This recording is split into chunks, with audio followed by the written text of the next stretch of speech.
Oh, we gotta try that again. Good morning, everyone. Good morning. All right, that's not the Portuguese man before.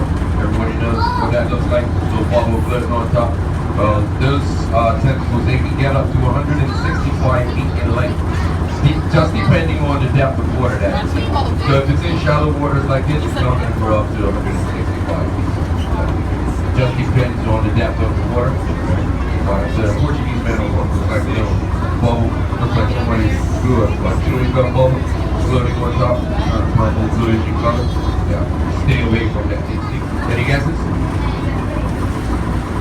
It's purple, lives in the sea, looks like a fan. You almost had it. Purple,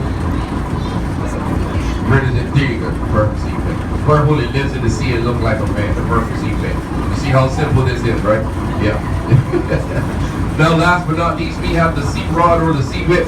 Now these guys are pretty cool. They actually go through a 12-hour feeding and sleeping cycle. So they feed for 12 hours, they sleep for 12, they feed for another 12, and then they sleep for another 12. Sounds familiar? Kind of like some of you guys in your cruise ship right now? Yeah. Yeah, it's called vacation time. All right. Give yourselves a break. Now when the sea rod's feeding, they're going to be very thick, brown, and fluffy. Just like that. Now when they're sleeping, they're going to be very thin, smooth, and purple or grayish in color. Now most people think that coral is a plant. Well, you're half right.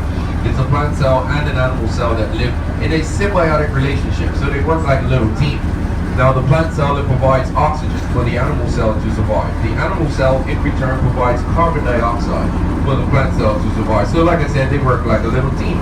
Now these corals do not have any physical defenses, meaning no arms, no legs, no teeth, anything like that. It's going to reach out, grab you, bite you. But they do have what we call natural defenses.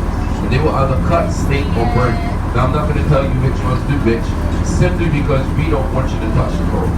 Now the reason we don't want you to touch them is because they're very, very fragile and very sensitive.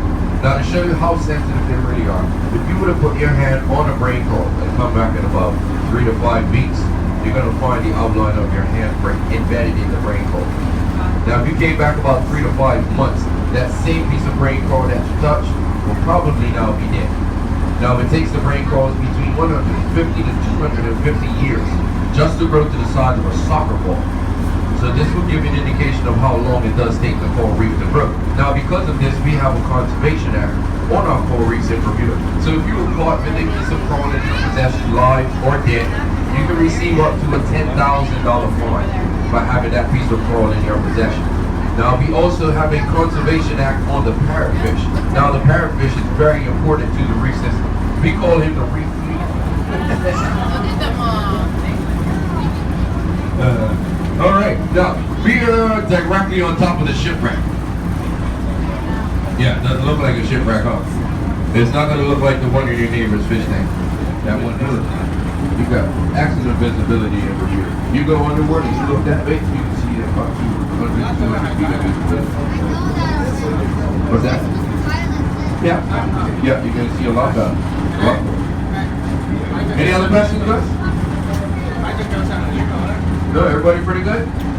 All right. Okay, now, the best vantage point for taking pictures of the bow of the shipwreck is actually from back up top in your seats. But before you go, what's going to happen is Paul's going to do a few laps around the bow of the shipwreck. He's going to